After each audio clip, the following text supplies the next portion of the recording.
साथियों नमस्कार, मैं राजीव तिवारी आज आपके सामने एक बार फिर से प्रस्तुत हुआ हूँ। सेलिंग क्या है, बेचना क्या है, क्या बेचना एक कला है, क्या बेचना एक विज्ञान है?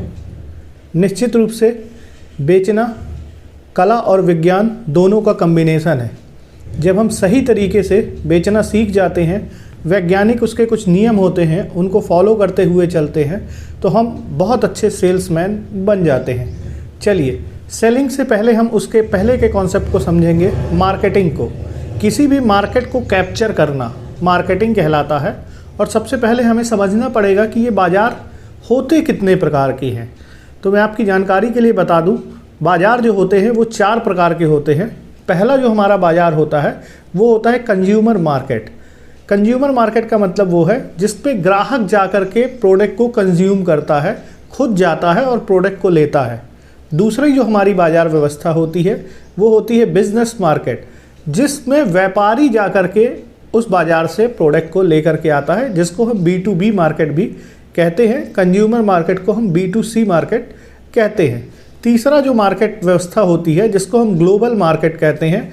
ग्लोबल मार्केट का मतलब पूरी दुनिया हमारे लिए मार्केट है।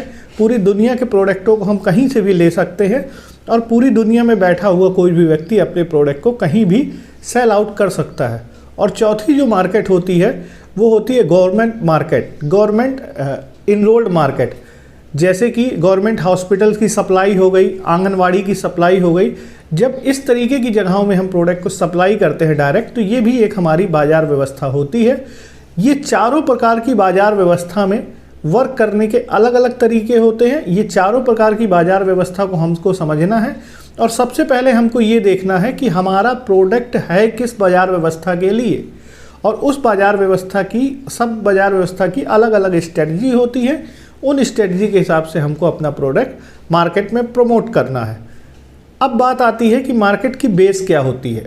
देखिए साथियों, मार्केट की बेस होती है 3 चीज़ें।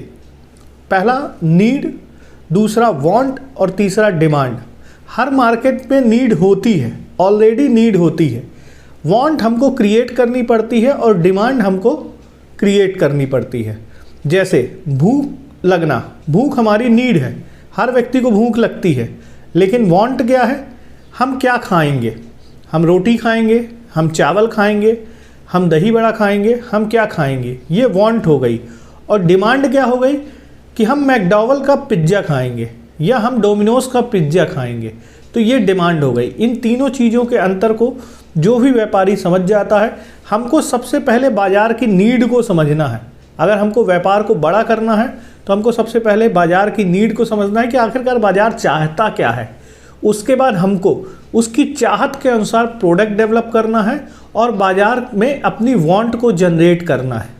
साथ ही साथ अपने प्रोडक्ट की डिमांड को क्रिएट करना है। डिमांड वर्चुअल होती है, हमको डिमांड को क्रिएट करना पड़ता है। हमको सामने वाले कस्टमर के माइंड तक जाना पड़ता है, अपनी बात को उसके माइंड तक पहुंचाना पड़ता है। और ये होता है बाज़ार व्यवस्था में सर्वाइव करने का सही तरीका। धन्यवाद।